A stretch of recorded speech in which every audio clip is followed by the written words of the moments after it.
जीत का मजा अगले दिन, अगली सुबह, अगली दोपहर, अगली शाम पता चलता है। कल इस वक्त हम और आप जब जुड़े थे, टेंशन तो थी। हम जानते थे कि इंडिया वर्सेस पाकिस्तान, यार इंडिया फेवरेट है, लेकिन क्रिकेट का खेल है ना, तो हम लोग सोचते थे कि शायद पाकिस्तान आज कुछ इस तरह का खेल दिखाएगा कि इंडिया को चैलेंज करेगा। फिर मैच हुआ। मैच में भी आप जानते हैं कि एक स्टेज पर जब इंडिया थोड़ा सा ना फंसा, मुझे लगा यार 175 रन, कहीं इंडिया ने पाकिस्तान को मौका तो नहीं दे दिया कि मतलब वो अच्छी बैटिंग करें और इस मैच को निकाल कर ले जाएं। हालांकि जो कंडीशंस हमने देखी थी, स्पेशली इंडिया की बैटिंग में, जब बॉल इतना टर्न कर रहा था, सैम अयूब का, नवाज का, पड़ रहा है, ग्रिप हो रहा है, रन बनाने आसान नहीं थे। सो मुझे लगा नहीं यार, इंडिया के पास ना बॉलिंग तो है, इंडिया 175 रन में जीतना चाहिए। अच्छा, अब आप हैरान होंगे, मेरे फादर साहब ने मुझे फ़ोन किया, उन्होंने कहा यार 175, मैं टीवी पे शो कर रहा था, मैंने कहा यार 175 रन ना शायद इंडिया 15 रन ज़्यादा हैं, बट इंडिया को 20 रन और बनाने चाहिए थे। तो उन्होंने कहा पाकिस्तान 125 रन से ज़्यादा नहीं बनाएगा। और जब मैं उनसे बात कर रहा था और मैं अपना शो करके ऊपर जा रहा था प्रेस बॉक्स की तरफ, तो शोर हुआ एकदम। अब स्टेडियम में ना शोर आपको बता देता है कि क्या हुआ होगा। मतलब मैं जानता था कि पाकिस्तान की इनिंग शुरू हुई है, बहुत लंबा शोर हुआ, और जब शोर थोड़ा ज़्यादा लंबा होता है तो आपको पता चलता है विकेट गिरी है। ऑब्वियसली पाकिस्तानी फैंस थे स्टेडियम में, बट मैं जानता था इंडिया की तादाद थोड़ी ज़्यादा है। शोर हुआ, मैं समझ गया एक आउट हो गया। थोड़ी देर बाद और शोर हुआ, वो थोड़ा उससे कम था, तो मुझे लगा यार कुछ आया है। वो बुमराह ने वो जो सैम अयूब ने ऐसे छक्का मारा था, वो छक्का हुआ, फिर एक और आउट हुआ। जब तक मैं ऊपर पहुंचा ना यार, मैच इंडिया खत्म कर चुका था। मतलब मैंने, यकीन मानिए, मतलब अपना मिड इनिंग शो खत्म किया है और अपना सामान रैप करके मुझे 50 कदम चढ़ के और सीढ़ियां चढ़ के चौथी मंजिल पे जाना था। इतने में मैच खत्म हो चुका था, 3 आउट हो चुके थे। जबरदस्त, जबरदस्त, मतलब इंडिया की परफॉर्मेंस। पाकिस्तान ना, वो सब हम जानते हैं कि ना स्किल है, ना ही शायद वो उनके अंदर वो गुर्दा है, और शायद वो टीम दबाव में है। वो इंडिया के खिलाफ टीम जब खेलती है आज पाकिस्तान, तो मुझे याद आता है 80s और 90s का वो दौर। हम लोग टेबल के उस तरफ थे, हमारी टीम भी अच्छी थी, बुरी नहीं थी, और हम कई ऐसे मैच विनिंग सिचुएशंस होती थी, उससे जाके पाकिस्तान से हार जाते थे। स्पेशली जब जावेद मियांदाद ने चेतन शर्मा को वो छक्का मारा था ऑस्ट्रेलिया एशिया कप फाइनल में 1986। उसके बाद यार शारजा में इतने मैचेस होते थे, इंडिया जीतता ही नहीं था। जैसे ही पाकिस्तान का हुआ, वो हमारे सामने so much so, Pakistan Imran Khan की कप्तानी में 86-87 में इंडिया को टेस्ट सीरीज हरा गया। लेकिन अब द टेबल्स हैव टर्न्ड, और क्या होता है बातों से पता चलता है। सलमान आगा मैच से एक दिन पहले प्रेस कॉन्फ्रेंस में आए, और वो आपको ना उनकी बातों में लगता है कि he is trying to be brave, कुछ बड़ी ऐसी बहादुरी वाली बातें कर रहे हैं, बट कुछ कुछ बातें ऐसी करते हैं कि पता चल जाता है बॉस कि नहीं यार, वो नीचे लगे हुए हैं। वो बात चली, उन्होंने कहा देखो जी, एरा होता है, हमारा भी एरा होता था, फिर अब इंडिया का एरा है, तो इंडिया का एरा है तो वो जीतते हैं। मैं कहा कौन कप्तान इस तरह की बात करता है?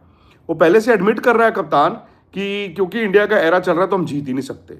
मुझे नहीं लगता कोई कप्तान इस तरह की बात करता है, बट वो सलमान आगा ने वो बताया जो शायद इस वक्त पाकिस्तानी खेमे में चल रहा है। क्या आपको लगता है ये प्लेयर इतने बुरे हैं? नहीं है यार, इंडिया के खिलाफ तो ये बिल्कुल, मतलब वो बन जाते हैं यार, बौने हो जाते हैं एकदम, इंडिया के सामने इनको पता नहीं चलता। और इसके पीछे ना सबसे बड़ी जो वजह है वो है मेंटल ब्लॉक। मेंटल ब्लॉक, वो मतलब कोई आएगा और कह देगा टी इज फैंटास्टिक। अब 3-4 ना इनकी यही चीजें हैं, कोई प्लेयर वो T is fantastic, T is fantastic, T is fantastic. T is fantastic यार, चाय से अच्छी तो कोई चीज ही नहीं बनी। T is fantastic, but how is it linked with your cricket? मतलब मैंने इंडिया की टीम को नहीं देखा इस तरह की बातें करते हुए। मैंने बाबर आजम को भी बाय द वे इस तरह की बातें करते नहीं देखा। मैंने बहुत से पाकिस्तानी जो प्लेयर्स हैं इस टीम में भी, उनको इस तरह की बातें करते नहीं देखा। लेकिन कुछ हैं। अब होता क्या है ना, जावेद मियांदाद भी बहुत बोलते थे इंडिया को, आपको पता है, वकार यूनिस भी बड़ा बोलते थे उस टाइम पे। लेकिन दोस्तों हुआ ये कि वो यार मैदान में आके ना उनका एक खौफ होता था। मैं आपको एक किस्सा सुनाता हूं, बताना तो नहीं चाहिए, लेकिन 1994 की बात है, और शारजा में तब टूर्नामेंट होती थी। हमारे एक फास्ट बॉलर थे, वो उस दौरे पे गए, और जब वो दौरा ख़त्म हुआ, कुदरती वो भी ऑस्ट्रेलिया एशिया कप ही था, तो उन्होंने बताया, कहते उस टाइम पे क्रिकेट होती थी, तो दोनों टीमें जो है वो प्रैक्टिस ग्राउंड में एक साथ प्रैक्टिस करती थी, जैसे 2 पाकिस्तान के नेट हैं, 2 इंडिया के नेट्स हैं।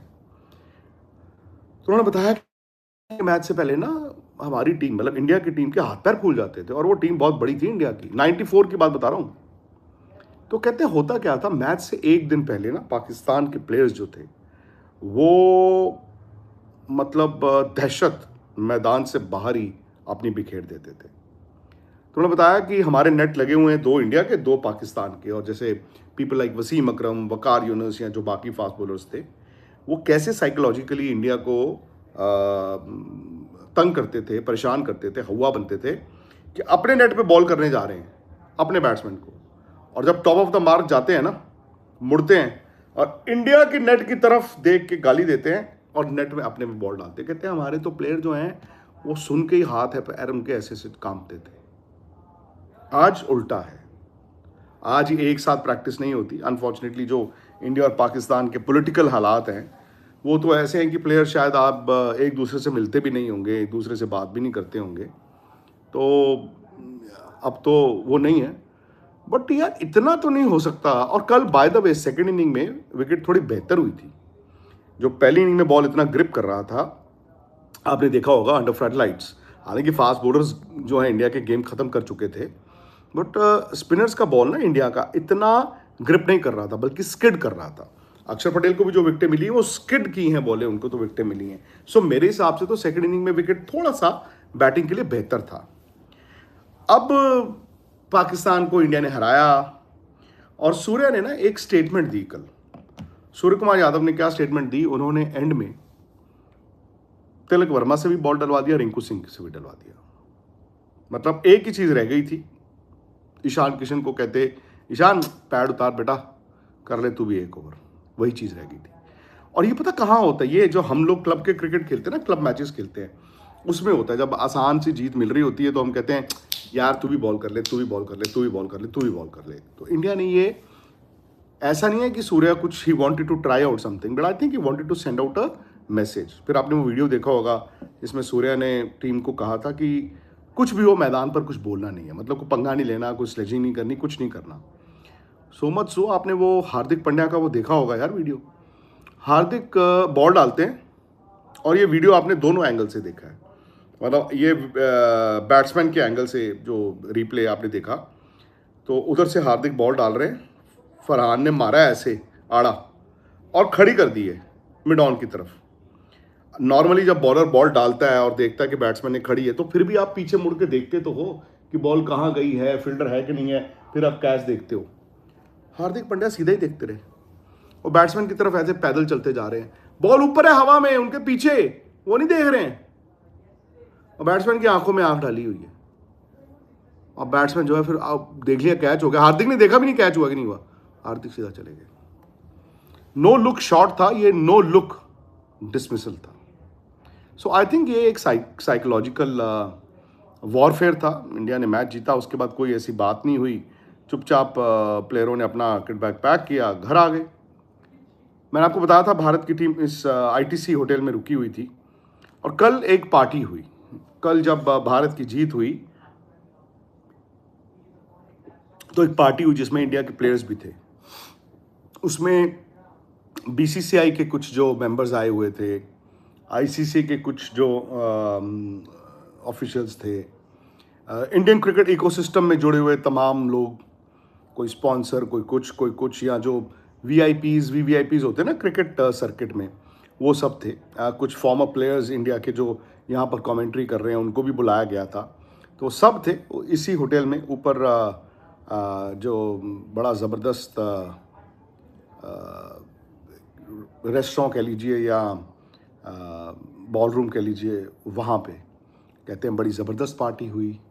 Indian players they had a ball, आराम से आए, होटल पहुँचे, और मैच भी तो जल्दी ख़त्म हो गया था ना, 2 ओवर, तो वो भी 8 मिनट बच गए आपके। वो आए फ्रेश होके, they had a party, and then players रात को सोए हैं।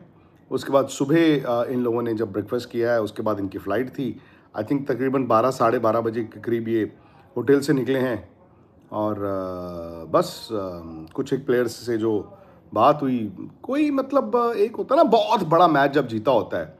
अब जैसे इंडिया में जो फैंस जो देख रहे थे वो टेंशन के साथ बैठे होते हैं हम, फिर जब मैच जीत जाता है आ हा, फिर अगली सुबह हम उठते हैं।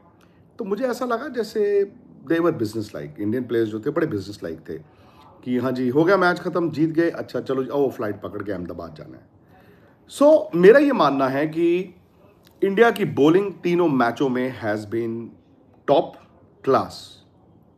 इवन यूएस का मैच आप याद करें, फिर पिछला मैच याद करें और ये मैच पाकिस्तान का, टॉप क्लास बॉलिंग है यार। Arshdeep will come back. I think अब इंडिया को देखना होगा कि हर मैच की सिचुएशन आपकी टीम क्या है, कैसी है। बाय द वे अर्शदीप ने तो 4 आउट भी किए थे। बुमराह को जो नया बॉल कल इंडिया ने दिया ना, बहुत बड़ा इम्पैक्ट है। मुझे नहीं पता कि अब क्या होगा जब अर्शदीप भी वापस आ जाएंगे, पर मेरा ये मानना है कि बुमराह को पहला या दूसरा ओवर डालना ही पड़ेगा। बैट्समैनों की टांगें कांपती हैं यार। भाई साहब, सैम आयूब का वो जो यॉर्कर था, वो आपने देखा वो क्या बॉल था यार। वो इतना मतलब तेज यॉर्कर सीधा ठा करके लगाया जाके जड़ों में, बैट्समैन क्या कर लेगा। तो मैं वही कहता हूं ना कि बुमराह को आप दलवा दो नया बॉल, करवाओ पहला या दूसरा ओवर। डोंट वेट कि बुमराह बीच में आएंगे, ना भाई ना, ऊपर से खत्म करो ऊपर से। कल इंडिया ने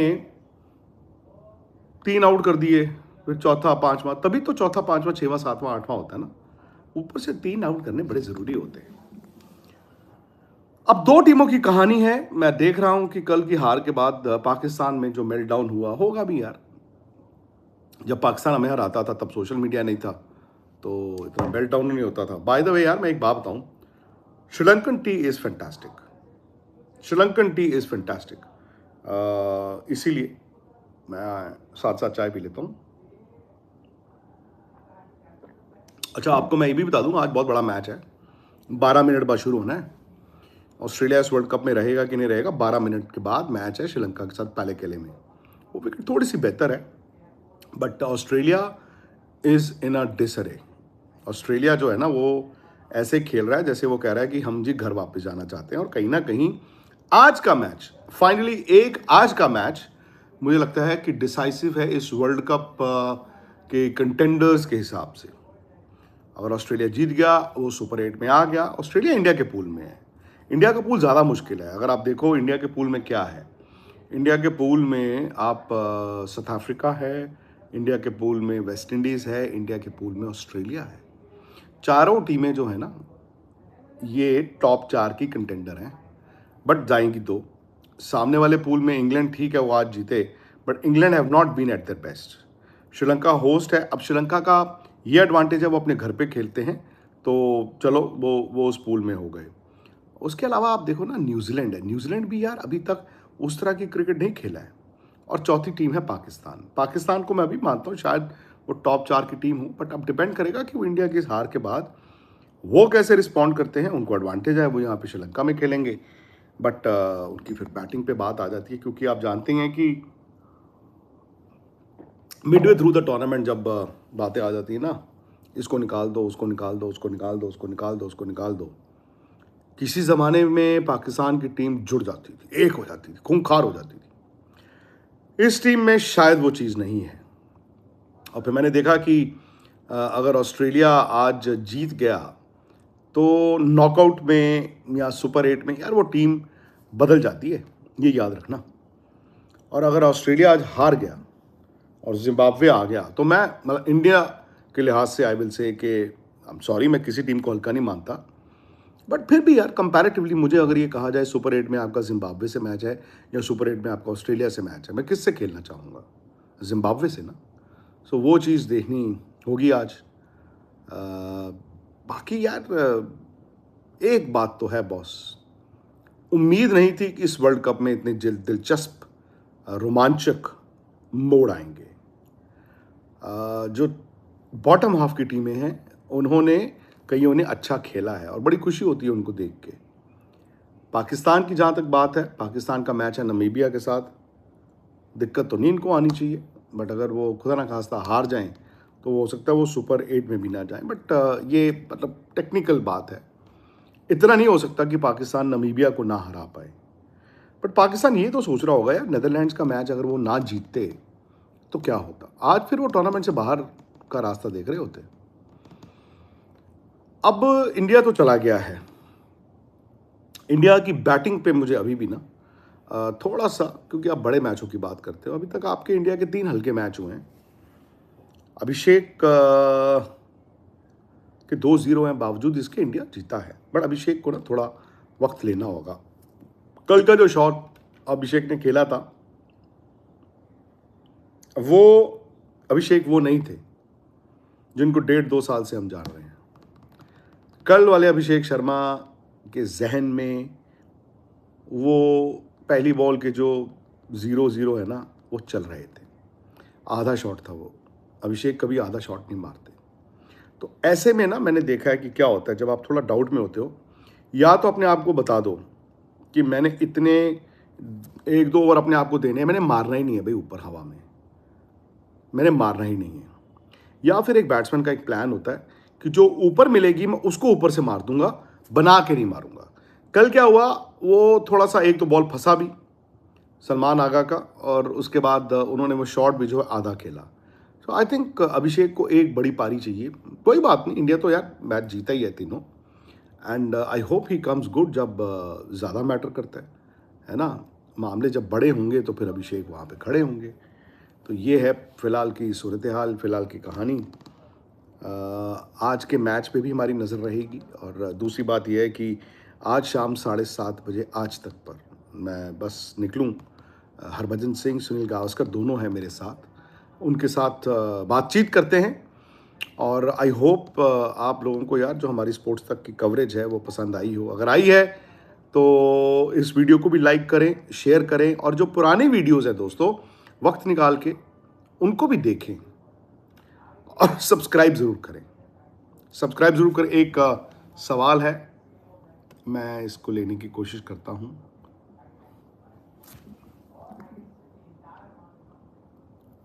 एक सेकेंड यार, ये मुझे दिख रहा है क्या? ये हैं समीर हैं कि समीत हैं यार। सॉरी यार, मैं ग्लासेस लेके आता हूँ भाई, 1 मिनट दीजिए मुझे।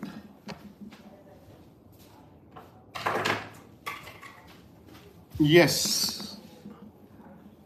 Sameer sir, what's your fix for ICC scheduling that almost guarantees India, Pakistan, and Australia, England? Thoughts on pre-seeded Super 8's commercial logic is clear, but does this gerrymandering hurt tournament integrity? Given a choice, मैं ये भी सोच सकता था कि आप tournament में carry forward करें पॉइंट्स। कैरी फॉरवर्ड क्या होता है कि जैसे सपोज करो इंडिया और पाकिस्तान दोनों इस लीग से जा रहे हैं सुपर 8, और उन दोनों का जो आपस में मैच हुआ है, कौन जीता? इंडिया। तो इंडिया अपने 2 पॉइंट आगे कैरी फॉरवर्ड करे, पाकिस्तान को वो पॉइंट ना मिले। ऐसे ही बाकी पूल्स में हूँ मैं, ये चाहता। बाकी देखो, कमर्शियल जो आप इंटरेस्ट और लॉजिक की बात करते हैं दोस्तों, अब आप लोग तय करें कि क्रिकेट में कितना पैसा चाहिए, वो आप लोगों ने तय करना है। बट आइडियली जैसे मैंने कहा, मैं तो चाहूँगा कि आप लीग मैच के पॉइंट्स कैरी फॉरवर्ड होने चाहिए। तभी तो सुपर 8 में जाके यार थोड़ा सा आपको किसी को फ़ायदा किसी को नुकसान होता है ना, कि आप लीग में क्या करके आए हो। तो ये मेरा पॉइंट ऑफ व्यू है समीर। आई होप आप उस चीज़ को समझें। बाकी जुड़ता हूँ आपके साथ रात 8 बजे। आज के एजेंडे में हम सब जुड़ेंगे, बात करेंगे। 7:30 बजे आज तक पे शो ज़रूर देखिएगा।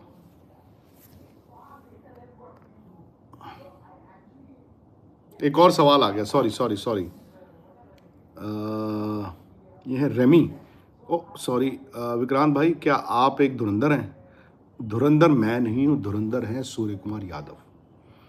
धुरंधर हैं इरफान, हार्दिक पांड्या, जसप्रीत बुमराह, वरुण चक्रवर्ती, कुलदीप यादव, अक्षर पटेल, शिवम दुबे, रिंकू सिंह, ईशान किशन, सारी टीम धुरंधर है यार। आपको क्यों लग रहा है? अरे राहुल जी, सेंट्रल कॉन्ट्रैक्ट तो छोड़ो। नहीं, सेंट्रल कॉन्ट्रैक्ट में वो इसलिए नहीं थे बिकॉज ये हमेशा पीछे से आता है, ये मतलब बैक डेट से आता है, और तब वो इंडिया की टीम में नहीं थे। भैया कॉन्ट्रैक्ट उनको मिलेगा, और ईशान किशन ने तो भाई हशर मचाया हुआ है इस वक्त। तो अगर मैं इंडिया का धुरंधर देखूं तो सबसे बड़े तो ईशान किशन ही है? क्यों जी? चलिए दोस्तों, जुड़ता हूं आपके साथ बहुत जल्दी।